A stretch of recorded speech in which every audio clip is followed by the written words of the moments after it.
ప్రభువు స్తోత్రాలు. ప్రభువుని ఎంతగా స్తుతిస్తే అంత మంచిది. అయితే ఈ దినాన్ని ప్రభు మనకిచ్చాడు. మలాకి గ్రంథం 3వ అధ్యాయం 10వ వచనం. మలాకి అంటే నా దూత అని. అయితే 3:10లో పట్టజాలనంత విస్తారముగా దీవెనలు కుమ్మరించెదను. Pour you out a blessing. ఆశీష్ కి వర్ష కర్తాం. అయితే పట్టజాలనుండి విస్తారమైన దీవెనలట ఆయన కుమ్మరిస్తాడట. దీవెన కావాలి.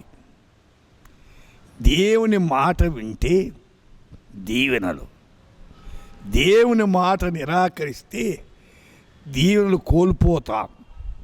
దేవుని మాట విందాం, దీవెన పొందుదాం. 2వ వృత్తాంతం 31వ అధ్యాయం 10వ వచనం. యెహోవా మందిరములోనికి జనులు కానుకలు తెచ్చుట మొదలుపెట్టినప్పటి నుండి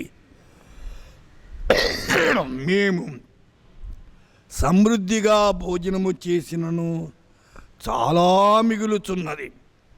యెహోవా తన జనులను ఆశీర్వదించినందున ఎంత గొప్ప రాశి మిగిలిన రాజుతో అనేది. కాబట్టి దేవుని మందిరానికి, దేవుని దగ్గరికి సమృద్ధిగా తండి. అయితే దేవుడు ఆశీర్వదిస్తాడు. దేవుడు ఆశీర్వదిస్తేనే ఆశీర్వాదమండి. మన కష్టార్జితము కంటే దేవుడు ఆశీర్వదించాలి. సంఖ్యాకాండము 24వ అధ్యాయం 9వ వచనంలో నిన్ను దీవించువారు దీవింపబడును. దీవించండి, శపించద్దు.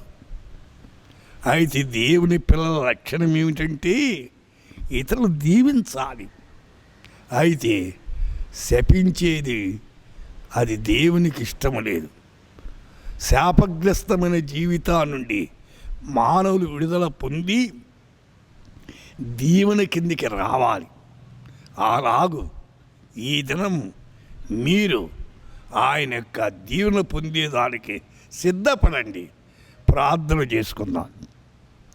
ప్రభువా, మా శ్రోతలను కనికరించండి. వారు దీవించబడేదానికి కృప చూపించండి. వారు తలపెట్టిన కార్యాలన్నీ సఫలీకృతము చేయండి. మీరే కనికరించి కృప చూపించి ఆదరించి బలపరచమని యేసు నామమున ప్రార్థిస్తున్నాము తండ్రి. ఆమేన్.